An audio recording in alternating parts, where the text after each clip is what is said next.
Buenas tardes a todos. En nombre de la Facultad de Ciencia Política, Gobierno y Relaciones Internacionales de la Universidad del Rosario, les damos la más cordial bienvenida al conversatorio Pasado, Presente y Futuro de los desafíos de la seguridad vial en Bogotá, el cual es organizado con el Overseas Development Institute, el WRI Ross Center y la Secretaría Distrital de Movilidad. En el evento se presentará el informe Pavimentando los caminos hacia el cambio, los aspectos políticos de la seguridad vial en Bogotá, el cual explora los factores detrás de los significativos avances en seguridad vial que se lograron en Bogotá entre 1995 y 2006, y los retos subyacentes para abordar la seguridad vial. Datos para salvar vidas, una presentación enfocada en los sistemas de información y su uso en estadística y geoestadística como herramienta fundamental para la generación de políticas que salven vidas, y el uso de Big Data para la gestión de velocidad, una investigación que identifica los puntos de la red arterial prioritarios con el fin de maximizar el impacto de la reducción de víctimas de siniestros de tránsito. El evento finalizará con un panel de discusión donde el público tendrá la oportunidad de realizar preguntas a los ponentes. Para las personas que se encuentran en el auditorio y por Facebook Live, podrán participar de manera continua enviando sus comentarios y preguntas por medio de la cuenta @politicaur o @politica.urrosario, @WRIRossCities, @sectormovilidad y con el hashtag #SeguridadVialBog. Para dar inicio a la agenda de esta tarde con las palabras de apertura, con la primera presentación, damos paso al profesor investigador Eric Vergel Tovar de la Universidad del Rosario, quien nos presentará su estudio Pavimentando los caminos hacia el cambio, los aspectos políticos de la seguridad vial en Bogotá. Bienvenido, Eric.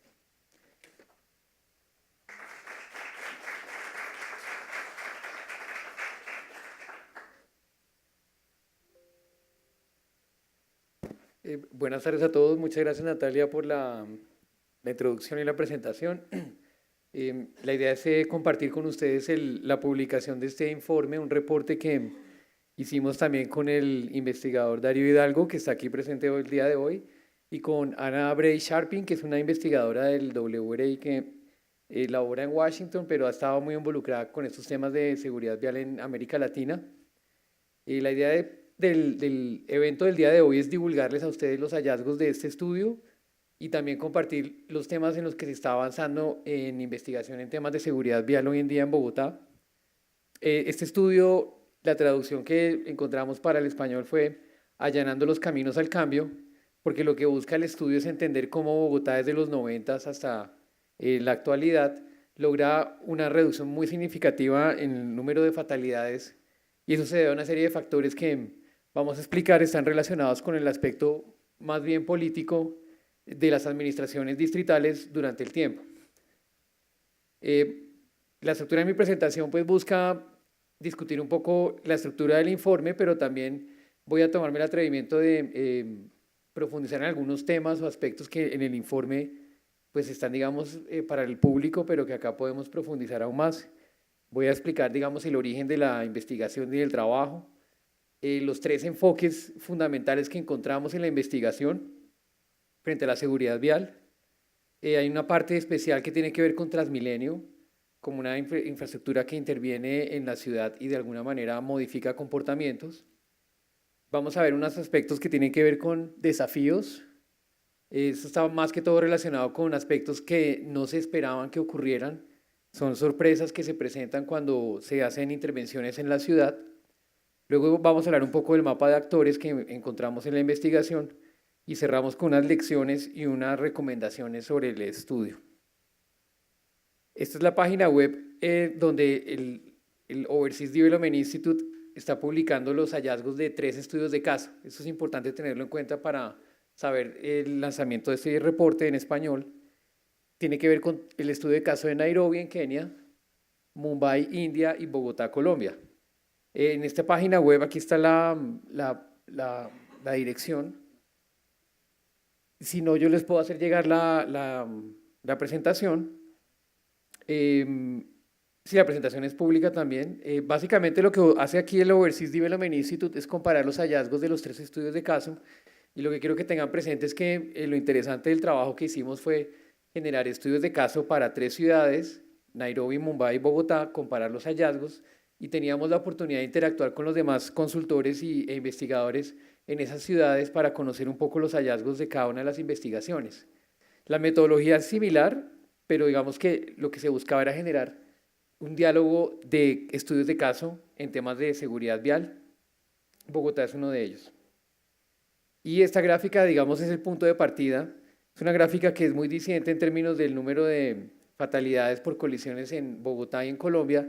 Como ustedes pueden ver en la gráfica, del año 96 al año 2006, se da una reducción que es del 60% en el caso de Bogotá, que son las barras, mientras que en el caso de Colombia, aunque se presenta una reducción también, luego del año 2006 hay un aumento en el número de fatalidades por colisiones.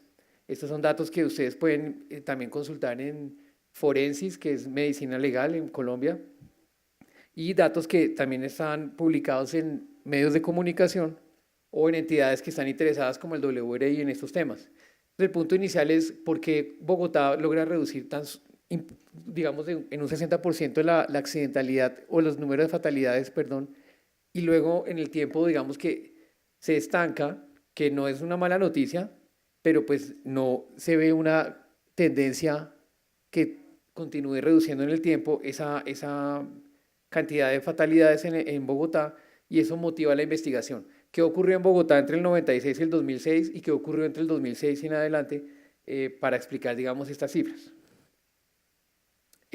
Un punto interesante a tener en cuenta es que Bogotá, comparada con ciudades de la región de América Latina, tiene tasas de fatalidades más bajas que, por ejemplo, Guadalajara, que está en 26.3 por cada 100.000 habitantes, o 16.6 en Monterrey, México. Belo Horizonte en Brasil tiene un 22.5, mientras que Brasilia tiene un 20 y Curitiba también 20. Montevideo es la más baja con 10.4, pero Bogotá está en 7.2 para el 2016, es decir, Bogotá en términos regionales está bien, pero digamos que sabemos que se puede hacer más, sobre todo si sabemos que logró reducir de manera significativa el fenómeno en un periodo de 10 años. Aquí hay unas gráficas que nos buscan es ilustrar al lector acerca de la situación en el año 2016. Para los funcionarios de la alcaldía que conocen más de este tema, ustedes saben que el año 2016 no fue muy bueno para el tema de seguridad vial en Bogotá. La administración distrital ha logrado mejorar muchísimo las estadísticas del año 2016 para acá, pero el año 2016 fue muy difícil porque la tendencia era al incremento de colisiones y fatalidades. Aquí vale la pena resaltar lo siguiente. Uno, el peatón sigue siendo una de las principales víctimas. Tenemos un significativo aumento de los ciclistas, que es el color naranja, y casualmente los conductores presentan una reducción sustancial. El tema de los conductores aparentemente está relacionado con un tema de tecnología, y es la introducción de mejores tecnologías en los vehículos que permiten que de alguna manera la persona pueda sobrevivir en una colisión.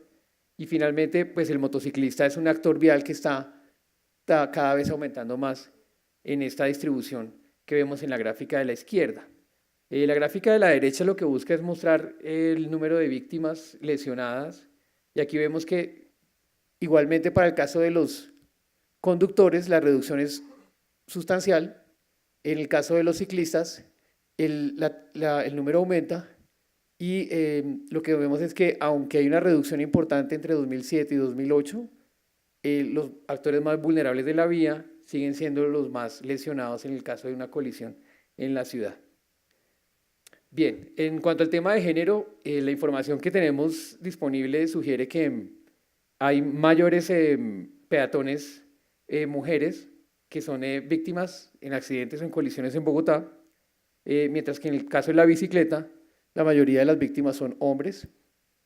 Entonces, lo que nos quiere decir esta información es que hay una asimetría en el caso del género que vale la pena explorar a profundidad. Pensamos que, por ejemplo, el tema de género también influye, el tema de el tipo de transporte público que emplea la población frente a la a la oferta de transporte público en la ciudad. Y el caso de motocicletas, vemos que el mayor número de víctimas son hombres en los accidentes. Estos son datos para el año 2016, que era la información más reciente que teníamos cuando trabajamos el informe. Y en cuanto a edad y género en Bogotá, estos son datos que también suministra la Secretaría de Movilidad. Encontramos que un dato que confirma lo que sucede en muchas regiones de América Latina es que la población en la edad de mayor productividad en su vida son los mayores, el mayor número de víctimas en fatalidades del tránsito. 20 y 30 años, 30 y 40 años, igualmente en el caso de las mujeres, un poco más alto en los hombres. Lo que quiere decir esto, y esto lo hablamos mucho con los estudiantes que yo tengo en clase de movilidad aquí en la universidad, es que el tema es delicado porque la sociedad, digamos, expone a riesgo de una colisión a la población económicamente activa y por consiguiente eso influye en la accidentalidad. Básicamente lo que hicimos en el estudio fue un análisis de metodología de tipo mixto. Hicimos un análisis cuantitativo con datos georreferenciados de accidentalidad en Bogotá, donde están todas las colisiones georreferenciadas, y trabajábamos con una variable muy importante que maneja el distrito, que es el nivel de gravedad, en donde uno puede trabajar, por ejemplo, datos estableciendo si la colisión resultó en 3 posibles resultados. El primero es un choque, en donde digamos que es un choque leve, de baja gravedad, le sigue el lesionado, que es una persona que seguramente tendrá que recibir atención en un hospital, y el muerto es el resultado el menos deseado cuando se presenta una colisión. Esa es una variable que se maneja en el distrito y también en muchos países del mundo. Ahora vamos a explicar un poco cómo se trabaja esa información. Y el análisis cualitativo buscaba trabajar con base en la literatura, categorías de análisis, en donde pudiéramos hablar con exalcaldes, personas que fueron secretarios de movilidad, personas que estuvieron, digamos, en cargos de tomas de decisión, para que nos explicaran un poco cómo fue el tema de la discusión política al interior de cada administración frente al tema de la seguridad vial en varios años y en varias administraciones.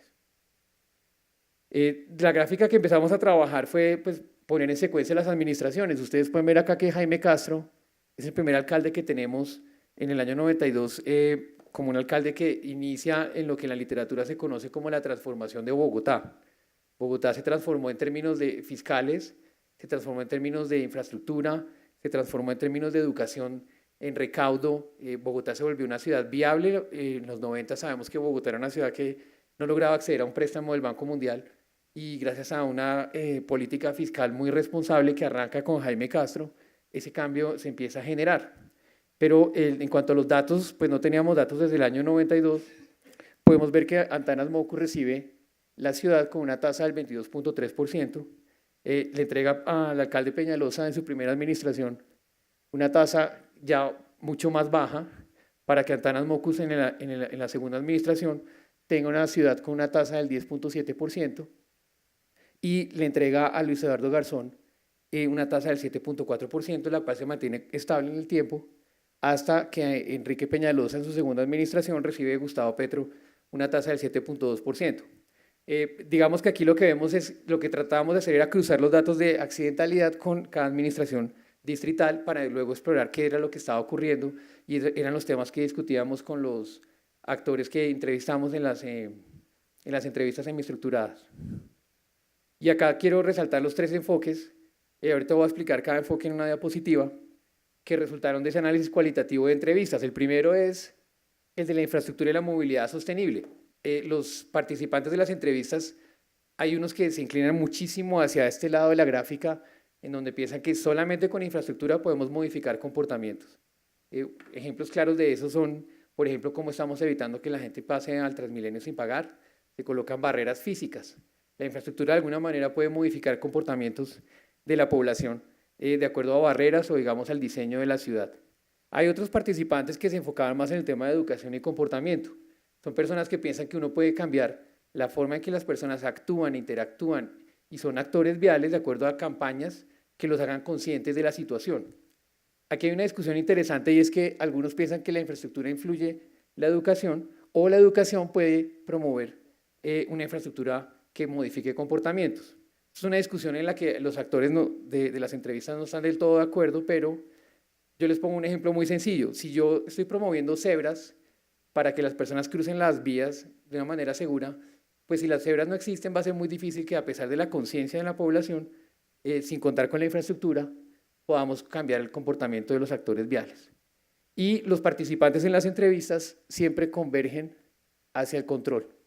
Se piensa que está la teoría de la zanahoria del garrote, en donde pues, podemos a través de sanciones y multas cambiar el comportamiento de las personas, hacer cumplir la ley, pero también se piensa que eso se puede hacer a través de ejercicios pedagógicos o la misma infraestructura, evitar que las personas vayan a violar la ley.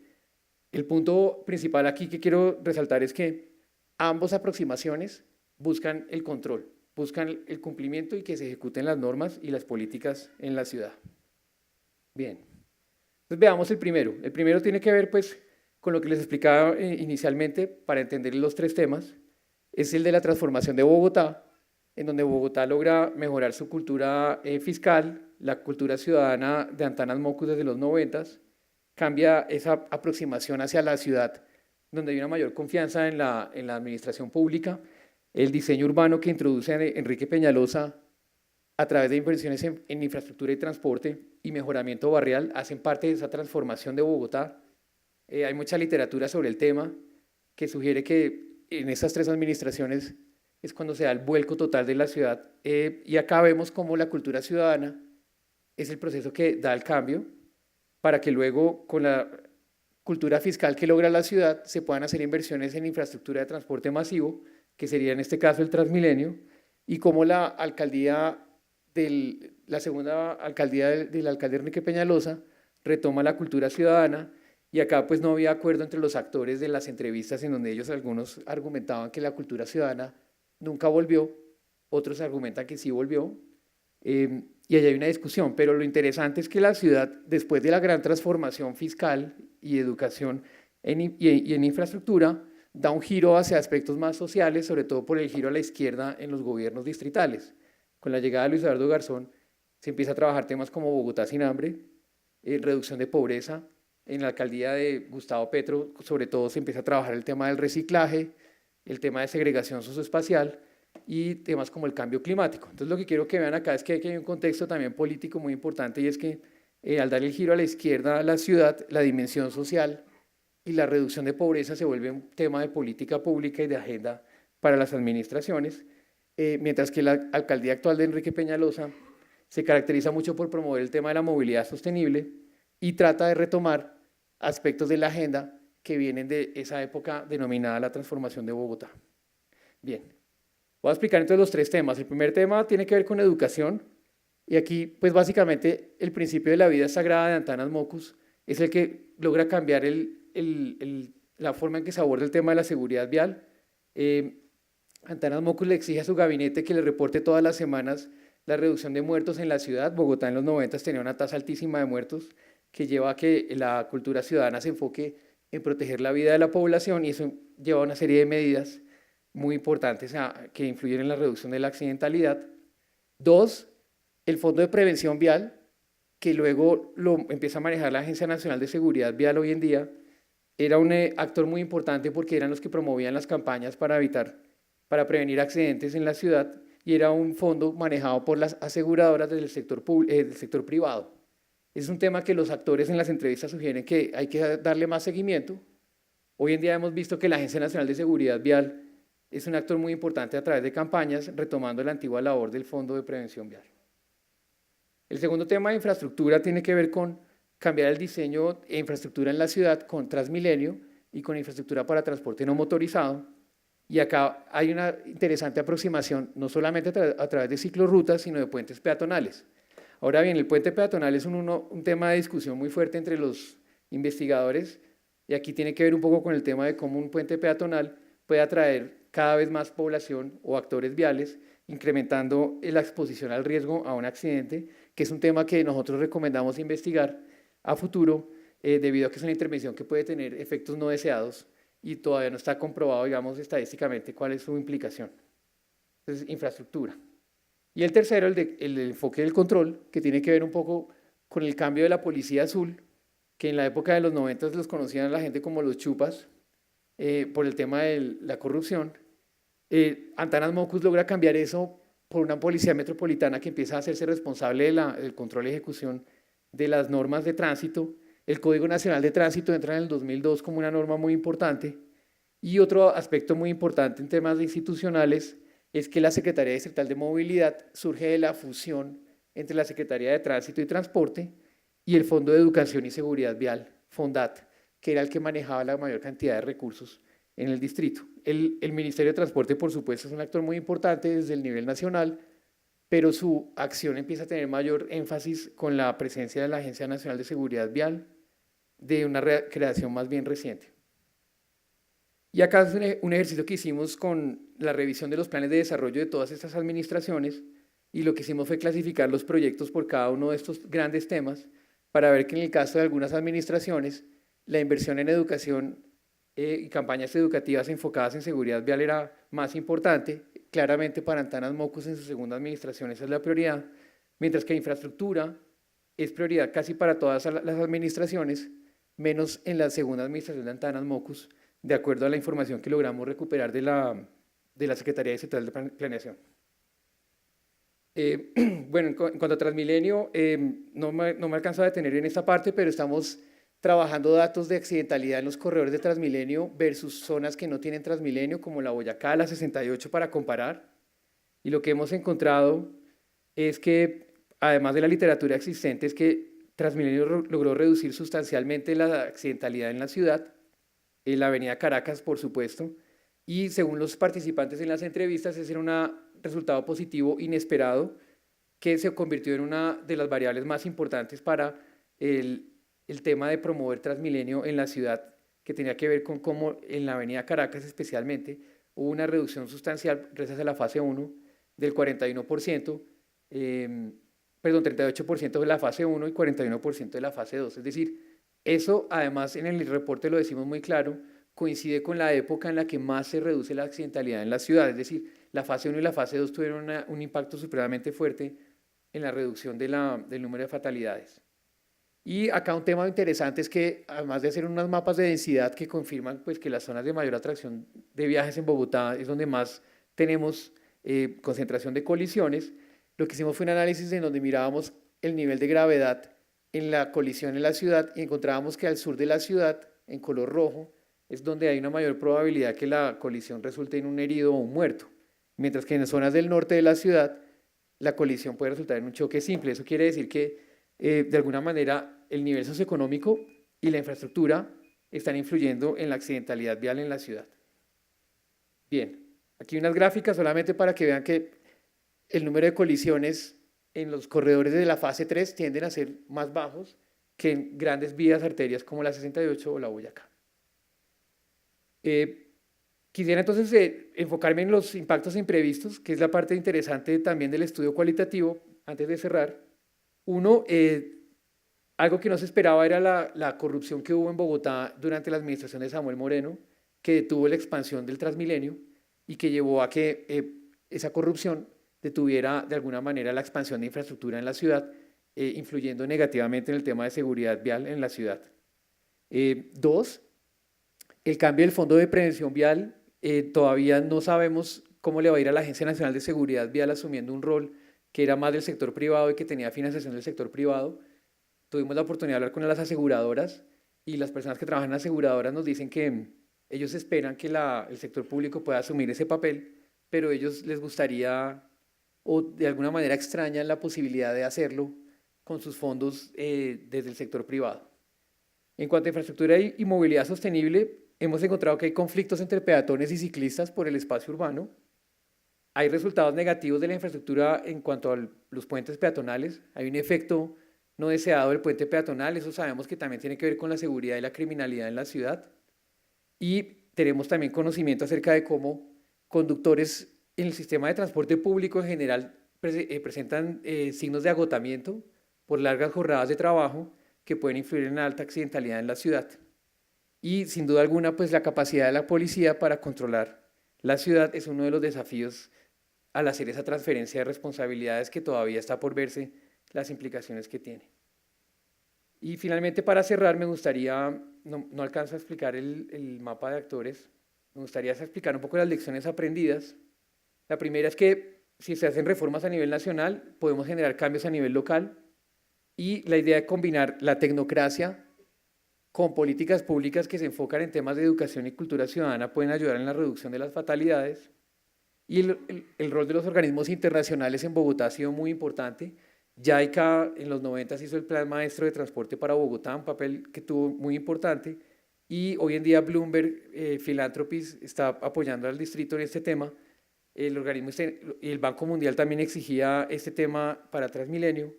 El rol de los organismos internacionales es muy importante.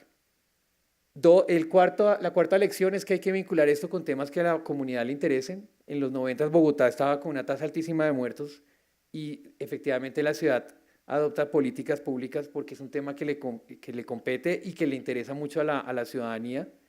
Mejorar el transporte público y generar infraestructura separada para ciclistas y peatones es muy importante. Y por supuesto generar enfoques y aproximaciones para el tema de la exposición al riesgo por parte de los usuarios de la vía. Yo creo que yo cierro acá y dejo más bien lo que falte para la discusión. Les agradezco mucho su tiempo, Natalia, muchas gracias.